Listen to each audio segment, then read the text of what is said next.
ज्ञानदेव तुकाराम रामचंद्र भगवान की जय। हनुमान महाराज की जय। शांति ब्रह्मनाथ महाराज की जय। रेणुका माता की जय।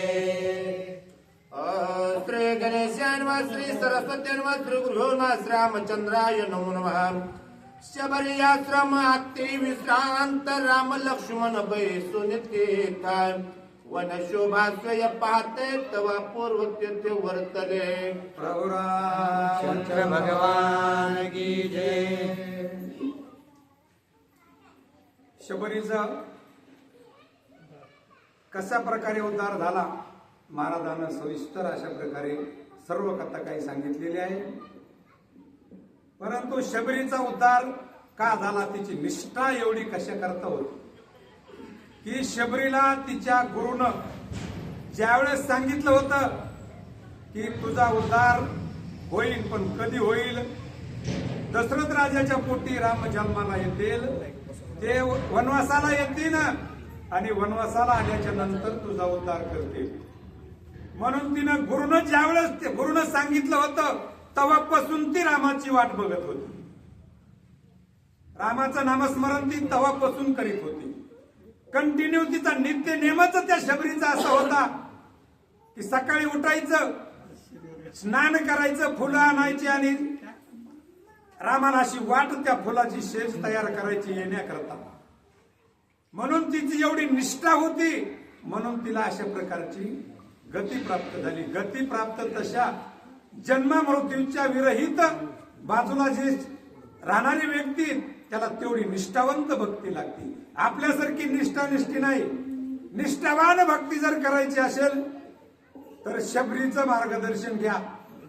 अशा प्रकारे शबरीचा उद्धार झाला आणि शबरीचा आश्रम इतका रम्य होता की रामप्रभूला त्या आश्रमामध्ये बसल्याच्या नंतर रममान वाटलं, शांतता वाटली आणि पुढे काय झालं चला महाराज।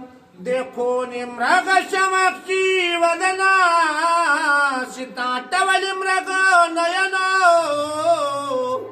मदन क्षोभला श्री रघुनंदना मनमोहना श्रीरामा। अशा प्रकारे त्या ठिकाणी रामप्रभू शबरीच्या आश्रमामध्ये बसले। त्या आश्रमामध्ये बसल्याच्या नंतर त्यांना समाधान वाटलं। समाधान वाटल्याच्या नंतर लक्ष्मण भैया जवळ आहेत। रामप्रभू इकडं तिकडं पाहू लागले।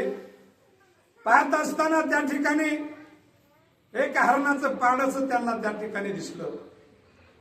हरणाचं पाडच दिसल्यावर प्रभू रामचंद्राच्या मनामध्ये त्या ठिकाणी म्हणजे सीतेची आठवण झाली। काम वासना त्या ठिकाणी त्यांना प्राप्त झाली, कारण देवाला ती वासना नसते।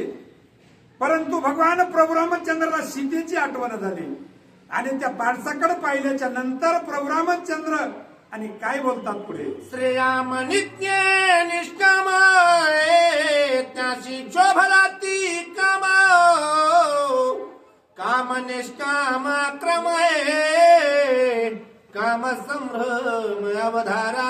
आणि काम ही एक अशा प्रकारची वस्तू आहे की चांगल्या संन्याशाला सुद्धा ती भरकटून बाजूला नेते।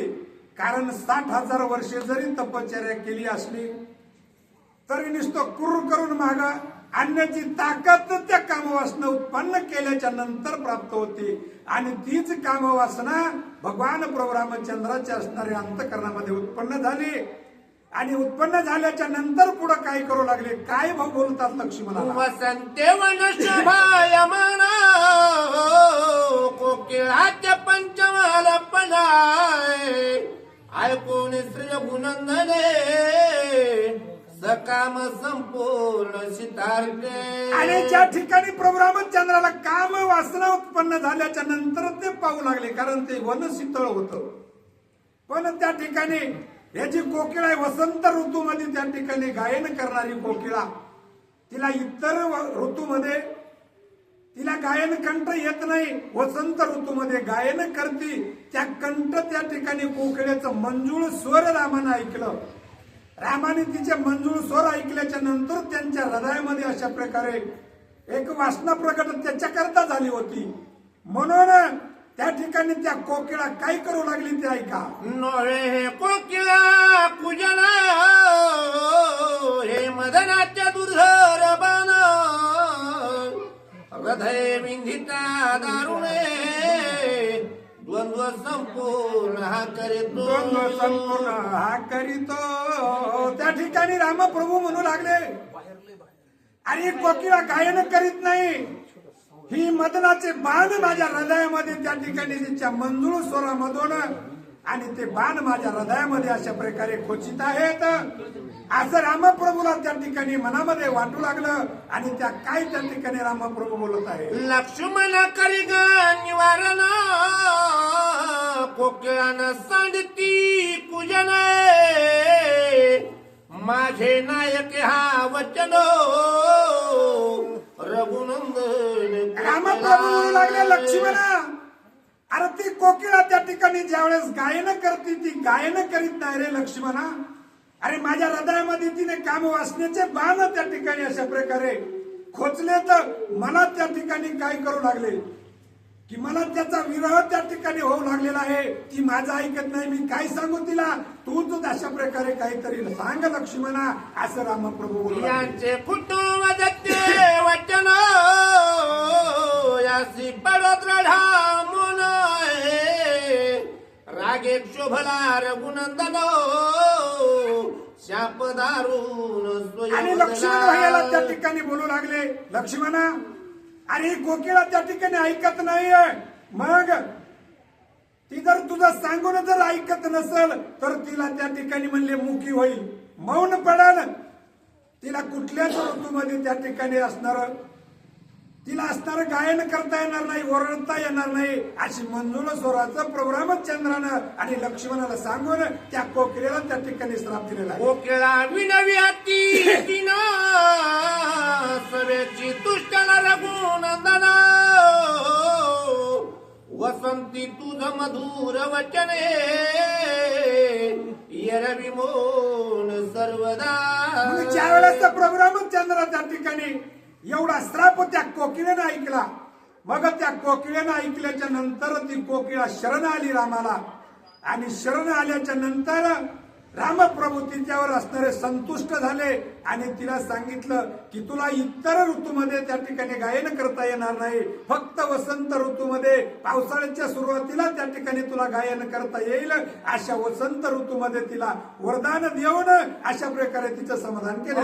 लक्ष्मण माझे सम्मुख दृष्टी मृग मत मृग पाटी मज काम क्षोभ निहाटी द्वंद्व दृष्टी हा माझा. आणि रामप्रभू त्या ठिकाणी कोकिळेचं समाधान करून इकडं तिकडं पाहू लागले. पाहत असताना त्या ठिकाणी एक हरण आणि हरिण, तो हरण काळवीट त्या हरणीच्या पाठीमागे त्या ठिकाणी जाऊ लागला, रममान होऊ लागला. त्यावेळेस रामप्रभूला विचारलं, लक्ष्मणाला बोलू लागले, अरे लक्ष्मणा अरे ते हरिण आणि माझ्या त्या ठिकाणी मला वाकडं जाऊन माझ्या उरावर त्या ठिकाणी आणि त्या हरणी संग रममान होत आहे, माझ्या हृदयाला त्या ठिकाणी वाईट वाटू लागले लक्ष्मणा, त्याला तू काहीतरी सांग असं प्रभू रामचंद्र बोलू लागले. माझ्या मूर्खत्वाच्या गोष्टी सांगतो मृगाच्या कर्णपुटी सीता हरवली गोरटी मूर्ख सृष्टी श्रीराम. हे लक्ष्मणा अरे त्या ठिकाणी तो काळवेट हरणीच्या कानामध्ये सांगू लागलेला आहे की मी त्या ठिकाणी रामासारखा नाही म्हणून मला त्या ठिकाणी द्वेष भावनेनं तो माझ्याविषयी आपल्या बायकोला त्या ठिकाणी सांगत आहे की रामप्रभू एकटा त्या ठिकाणी फिरत आहे वनामध्ये, मी त्याच्यासारखा नाही, मी माझी पत्नी आणि सर्व काही माझा परिवार संघ आहे असं तो त्या ठिकाणी हरणीच्या कानामध्ये बोलत आहे. लक्ष्मणा त्यातून काळवेटाला काहीतरी सांग असं प्रभू रामचंद्र. पशु पक्षी कागा कपता स्त्री पासोनी नोहे परता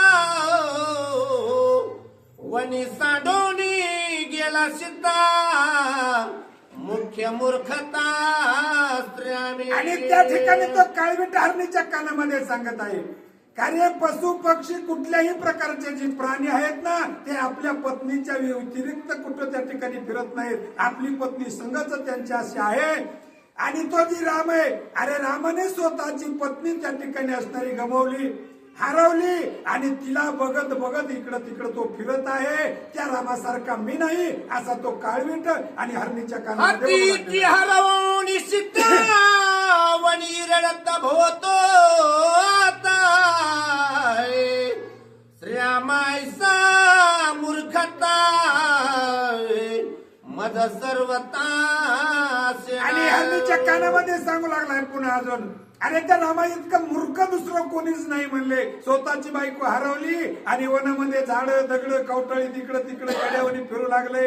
असं मी मूर्ख नाही, माझी पत्नी माझ्या संग आहे असं हरीन आणि त्या असणारे हरणीला सांगू लागले. मी सांडोनी निजा कांता श्रीरामायचा नवत्य परता आयसिया माझिया निंद्य कथा मृग सांगतो मृगी आणि अजून पुन्हा त्या ठिकाणी तो सांगू लागलाय की मी रामासारखा नाही. अरे राम बायकोला सोडून त्या ठिकाणी असणार फिरतोय, मी माझी पत्नी माझ्या संघाच ज्या काही असते तेवढ्या, हे माझी निंदा आणि हरणीच्या कानामध्ये तो करू लागलेला आहे. त्याला काहीतरी सांग लक्ष्मणा असं त्या ठिकाणी वारंवार प्रभू रामचंद्र आणि लक्ष्मणाला कोणी मृगाच्या मैथून श्रामेश तुझ करिता दार गमन घाय प्राण जातील. आणि त्यावेळेस त्या ठिकाणी आपल्या हरणीमध्ये हा काळवीट रममान ज्याला प्रभू रामचंद्रानं पाहिल्याबरोबर त्यांना त्यांचा संतापाला राग आला आणि रागाच्या भरामध्ये आणि रामप्रभूनं त्याला सरप दिला. अरे ज्या वेळेस तू त्या ठिकाणी रममान होशील त्याच वेळेस तुला तो पारडी आणि अशा प्रकारे त्या ठिकाणी मारीन असं प्रभू रामचंद्रानं सरप. ऐकोणी दुर्धार शापक्ती मृग श्रामया का कुळती सव्याची दुष्टला कृपा मूर्ती शाप निवृत्ती. प्रभूच्या त्या ठिकाणी श्राप ऐकला, हरवलं त्या ठिकाणी असणार घायाळ झालं. त्याला असं वाटलं की रामानं श्राप दिला आपल्याला, आता आपलं काही खरं नाही. लगेच त्या ठिकाणी तो काळवीट आला आणि प्रभू रामचंद्राला त्या ठिकाणी असणारा नतमस्तक होऊन आणि त्या ठिकाणी उशाप मागू लागला की काही चुका असेल ती पदरात टाका. घंटा पारधीचे राती झाय तुमचे प्राण जाती रवी विचारत स्त्रिय प्रत्यो संक सुख संभती स्वानंदे. आणि त्या ठिकाणी पुन्हा प्रभू रामचंद्रानं त्यांना उशाप दिला की ज्या वेळेला तुला त्या ठिकाणी असणार पारडी मारेन. मृग नक्षत्राचं ज्यावेळेस मृग नक्षत्र निघतो का नाही, त्या मृग नक्षत्र निघला तेवढ्या तिथीमध्ये हरणाला कुठल्याही प्रकारचा हालता येत नाही. त्यांना अशा श्राप आहे. मग त्या ठिकाणी सांगितलं की तू ज्यावेळेस रममान होशील आणि तुला त्या ठिकाणी पारदी मारीन का नाही, मग त्या ठिकाणी तू कुठल्याही प्रकारचं म्हणले तेवढ्या क्षणामध्ये तुला त्या ठिकाणी असणारी मुक्तता होईल, येरी तुला त्या ठिकाणी काही करता येणार नाही असं बोलू लागले. ऊन मत कामे काम गजाची क्रीडे कोणी मजा मज सीतेची लावणीला नाट्य भोजे स्त्री हे लक्ष्मणा त्या ठिकाणी आई का अजून पुढे पाहू लागले. रामप्रभू पुढे पाहत असताना हरणाचं त्या ठिकाणी सर्व काही त्याला असणारा शाप देऊन पुढे पाहू लागले. तर त्या ठिकाणी हत्ती आणि हत्तीनं एक ठिकाणी रममान त्या ठिकाणी हसणारे रामप्रभूनं पाहिलं. लक्ष्मणा अरे ती हत्ती आणि हत्तीनं दोघंही एका जागेवर रममान आहेत आणि तेही माझ्या असणार माझ्याकडे बघून मला चेष्टा करतात. लक्ष्मणा असं बोलू लागले. जेवी मे प्रेमे स्वासी सीता तेवी तो सोंड ठेवी तो गजाते माता मज उपहासित रघुनाथा लक्ष्मणा अरे ते हत्ती आणि हत्तीने माझ्याकडे पाहतात. आणि माझ्याकडे पाहूनच त्या ठिकाणी असं तो म्हणू लागलेला आहे. कारण त्या रामाने सीता त्या ठिकाणी अस्त्र बाजूला ठेवले म्हणून त्या ठिकाणी काय करू लागलेला आहे. तो त्या ठिकाणी जाऊन आपल्या अस्त्र हत्तीच्या अस्त्र काय हत्तीच्या अरे मस्तकावर सोड ठेवतो आणि तिला प्रेमानं त्या ठिकाणी असणाऱ्या गोष्टी सांगतो असं त्या ठिकाणी बोलू लागलेले आहे.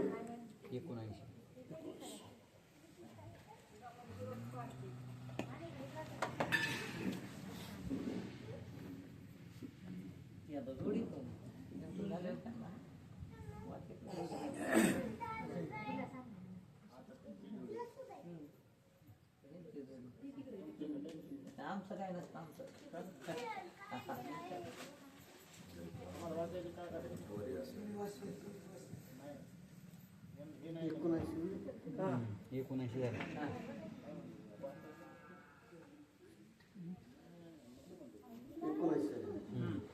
प्रभु रामचंद्र भगवान की जय.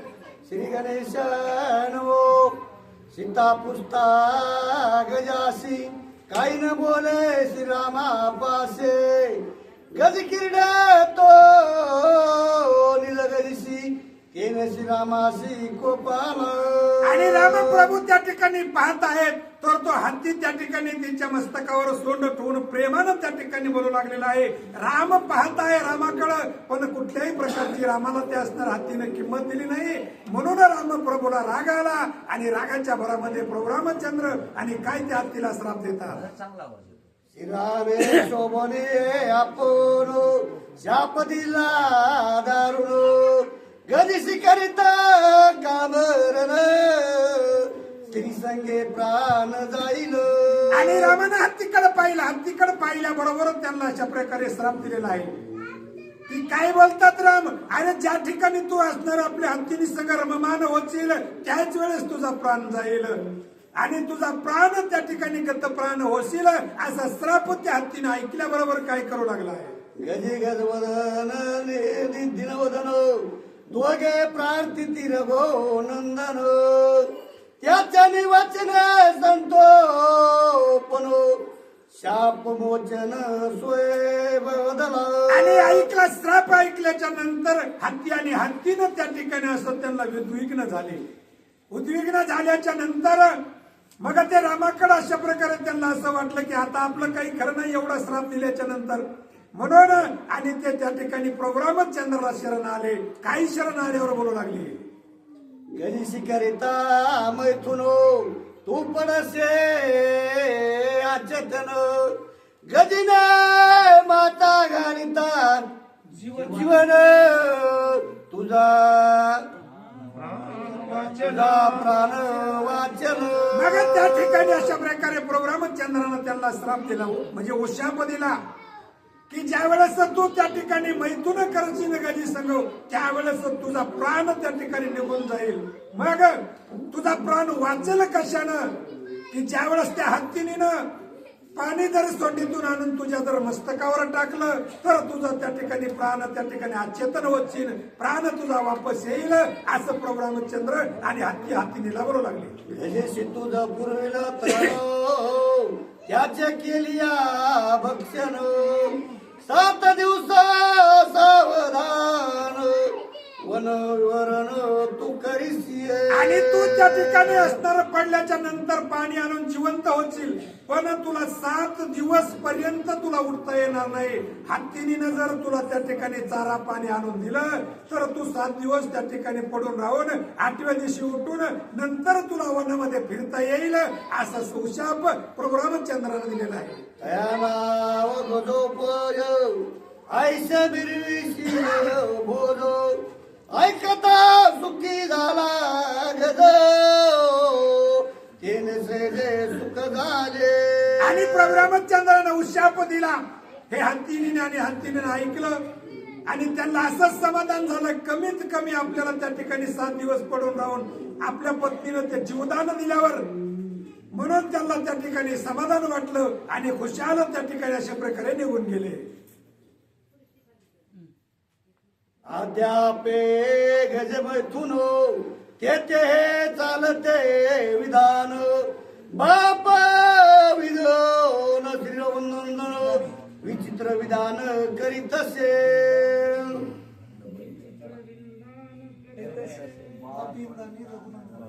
अद्यापि गज मैथुन येथे चालते विधान बाप विनोद श्री रघुनंदन विचित्र विधान करीत असे. आणि प्रभू रामचंद्राला त्या ठिकाणी त्या हत्तीचं जर ते एवढं इष्टारे केले की नाही, मग प्रभू रामचंद्रानं त्या हत्तीला जर श्राप दिलाय म्हणून त्या ठिकाणी त्या हत्तीचं असं प्रकारे झालं. म्हणून कृपाळू भगवान प्रभू रामचंद्र त्यांच्यावर प्रसन्न झाले आणि प्रसन्न होऊन त्या ठिकाणी समाधान वाटलं.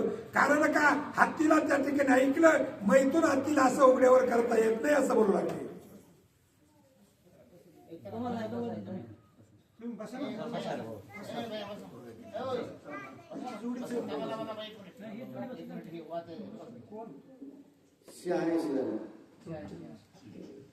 अक्षर बारीक दिसत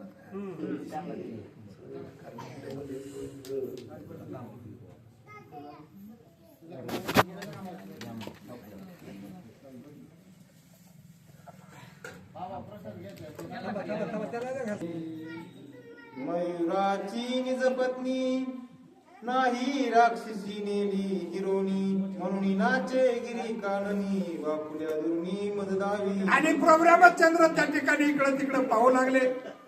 हत्तीचा त्या ठिकाणी सर्व इतिहासच संपला पुढं. आणि मोर आणि लांडोरीन त्या ठिकाणी असे एकाकडे जातीवर होते.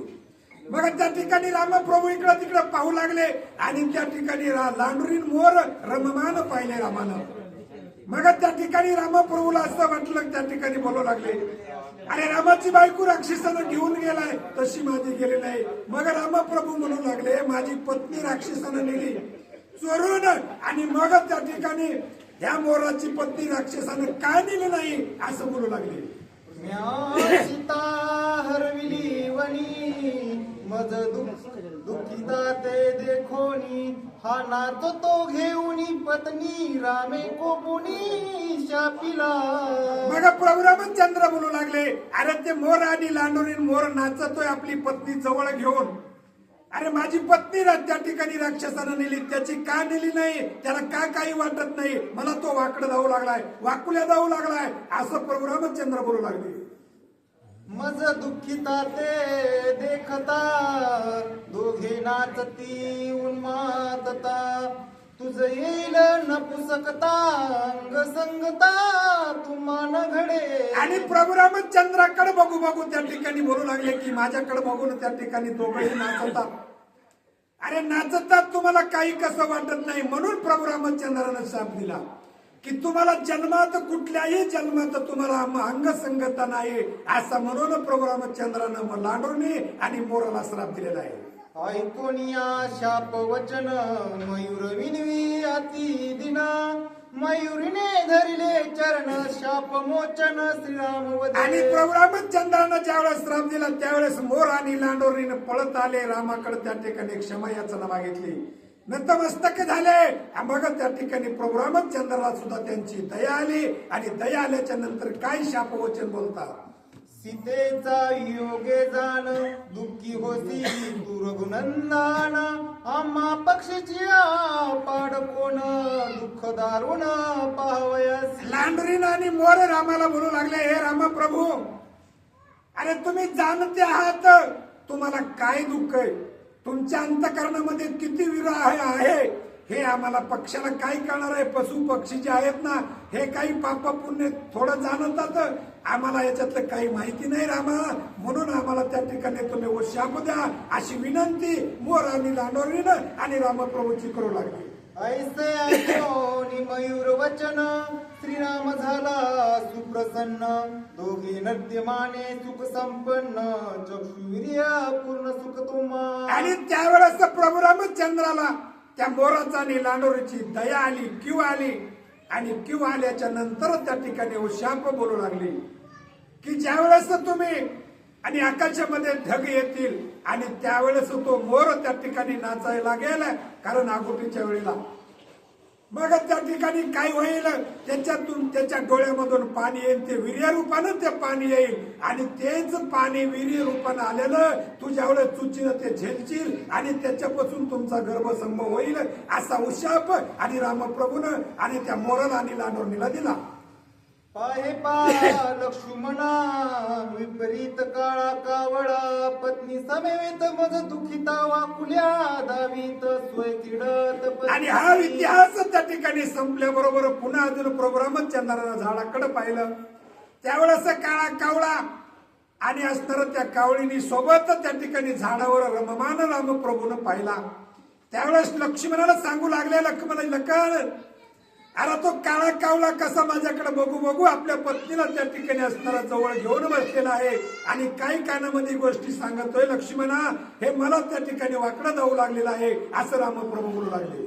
श्रीराम सीता पुसे कागासी दोघीन बोलती श्रीरामासी श्रीरामे शोभोनी आवेशी त्या दोघाशी शापिले. अरे रामप्रभूनं त्या कावळ्याकडे पाहिलं आणि त्याला विचारू लागले, हे कावळ्या आणि कावळीने अरे माझी सीता कुणी नेली, कुणीकडे गेली.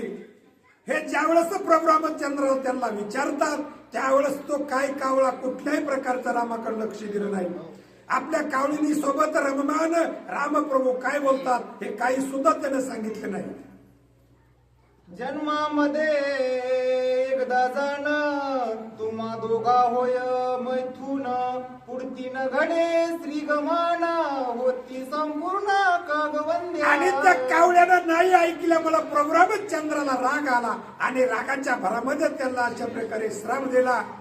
अरे तुम्ही उन्मत्त झाला, मग तुम्ही उन्मत्त झाला, माझ्या शब्दाकडे कुठल्याही प्रकारचं तुम्ही ऐकायला तयार नाही, ऐकलं नाही, मग तुम्ही अशा प्रकारे नपुसक होईल. मग काय पण तुम्हाला प्राप्त होईल, आयुष्यामध्ये फक्त एकदाच अंगसंग एकदाच संतती प्राप्त होईल असा श्राप कावळ्याला आणि कावळींना रामप्रभूने दिला.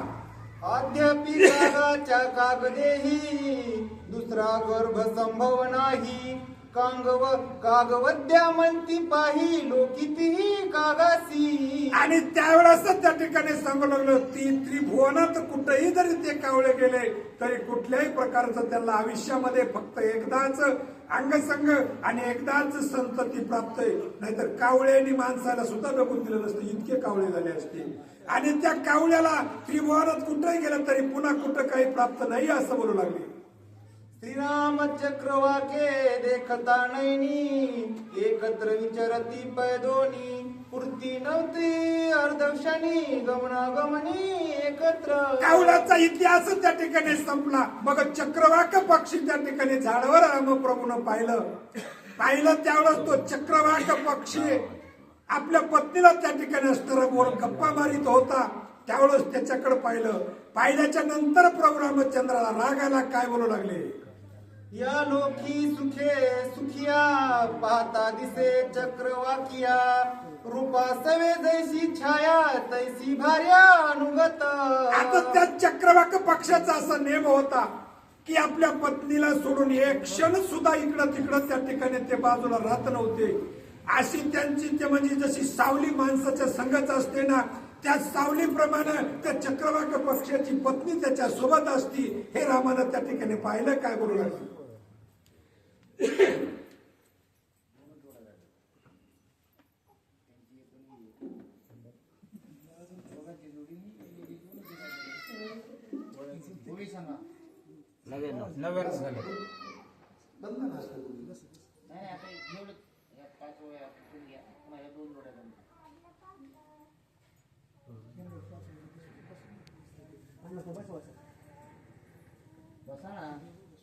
पुंडलिका वरदे हरी विठ्ठल श्री ज्ञानदेव तुकाराम प्रभू रामचंद्र भगवान की जय. चक्रवासी सांगे कथा श्रीराम हरवली सीता मी पत्नीशी नवे परता श्रीरामा मुक्तता. आता त्या ठिकाणी चक्रवाक पक्षाचं सांगितलं की सावलीप्रमाणे त्याची पत्नी त्याच्या संघ असते म्हणून.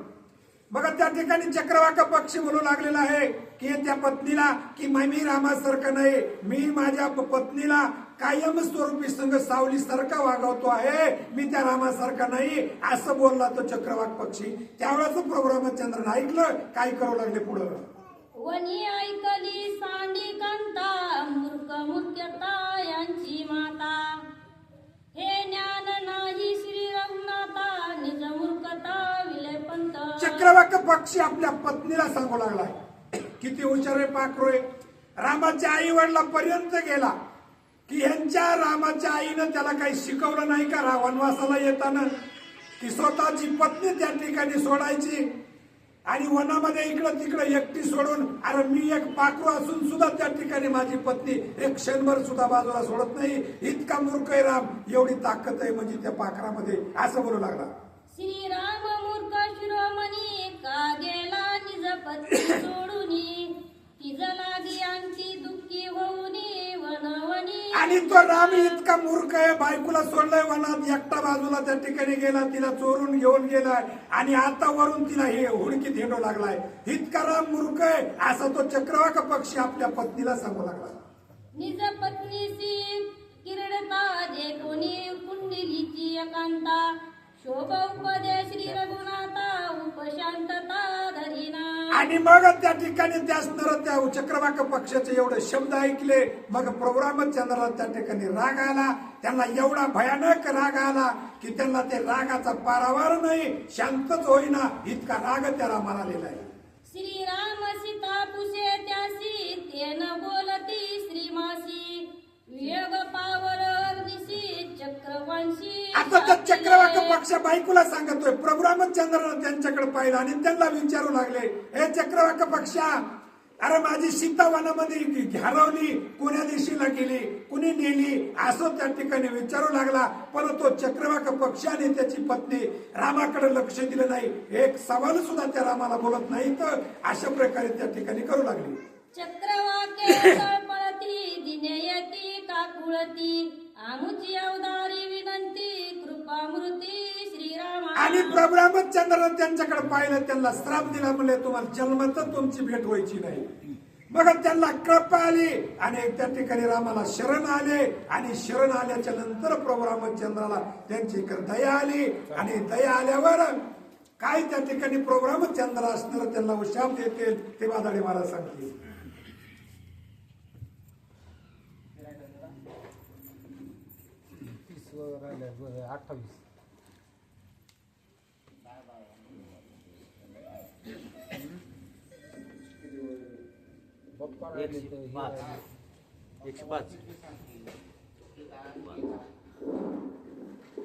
प्रभु रामचंद्र भगवान की जय. पवन सुत हनुमान महाराज की जय. शांति ब्रह्म एकनाथ महाराज की जय. रेणुका माता की जय. चक्रवाके तळमळती दिन येते कापुळती, आमचे अवतारी विनंती कृपामूर्ती श्रीरामा. प्रभु रामचंद्र भगवान की जय. अशा पद्धतीनं या ठिकाणी नात्रा या कथा सांगतायत. प्रभू रामचंद्र असणारे वनवासामध्ये असताना शबरी मातेच्या आश्रमात गेले, शबरी मातेचा उद्धार केला आणि त्यानंतर त्या शबरी मातेच्या वनामध्ये असं अवताली भोवताली पाहत असताना सर्व असणारा परिसर बघितला. सर्व असणारे पशु पक्षी आपापल्या पत्नीशी एक रथ आहेत, एक ग्रुप आहेत. तेवढ्यामध्ये काय काय कुणाला कसा शाप दिला, कसा शाप दिला, सर्व असणारी हकीकत सांगितली. या ठिकाणी चक्रवाक नावाचे पक्षी आपल्या पत्नीला सावलीप्रमाणे वागवतायत आणि त्यावेळेस प्रभू रामचंद्र विचारतात त्यांना की हो, त्या ठिकाणी आमची सीता इकडे तुम्ही बघितली का? ते काम क्रीडेमध्ये एवढे मग्न होते की देवाच्या त्या ठिकाणी बोलण्याकडे सुद्धा लक्ष नाही त्यांचं. असे काही माणसं असतात की आपल्या संसारात आपल्या असणारे काम धंद्यात एवढे त्या ठिकाणी रतमान होऊन जातात, रममान होतात, देव देवाकडे पाहायची त्यांना त्या ठिकाणी वेळच भेटत नाहीये. अशा अवस्थेमध्ये प्रभू रामचंद्र त्यांना शाप देतात. असाच शाप चक्रवाक नावाच्या पक्ष्यांना प्रभू रामचंद्राने दिला. त्या ठिकाणी दिवस निघाला आणि चक्रवात त्या ठिकाणी चक्रवात नावाचे पक्षी प्रभू रामचंद्राकडे शरणांगती करतायत.